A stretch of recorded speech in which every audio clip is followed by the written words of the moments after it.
Subscriber বন্ধুরা আসসালামু আলাইকুম। সিঁড়ির রড কীভাবে বাধাই করতে হয় এই নিয়ে একটি ভিডিও নিয়ে উপস্থিত হলাম। তো প্রথমে আপনাদের চোখের যে বিমটি রয়েছে সেটি সাজায় নিতে হবে। সাজায় নেওয়ার পর যে মেইন রডটি আছে সেটি সোজা করে এর যে বাইন্ডারগুলো রয়েছে সবগুলো মেজারমেন্ট করে আপনাদের বাধাই করতে হবে। এরপর যে টপের রডটি আছে সেই টপের রডটি আপনাদের দেখাচ্ছি আমি।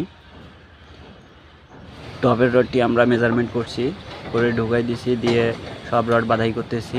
টপের রড ঢুকানোর পর বুকের রড ফালাই দিয়ে সেকেন্ড লেয়ারের যে মেইন রডটি রয়েছে সেটি মেজারমেন্ট করতেছি। বন্ধুরা দেখতেছেন, মেইন রডটি মেজারমেন্ট করার পর ডাসা সেটিং করে তারপর যে টপের রডটি আছে সেটি মেজারমেন্ট করে বুকের রডটির সঙ্গে বাধাই করা হচ্ছে।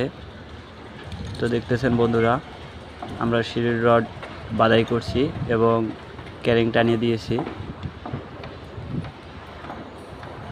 আপনাদের আমি দেখানোর চেষ্টা করতেছি। তো বন্ধুরা, যদি আমার ভিডিওটা ভালো লাগে অবশ্যই লাইক দেবেন, কমেন্টস করবেন, আর এই ধরনের ভিডিও পেতে আমার এই ছোট্ট চ্যানেলটিকে সাবস্ক্রাইব করে পাশেই থাকবেন। ধন্যবাদ সবাইকে।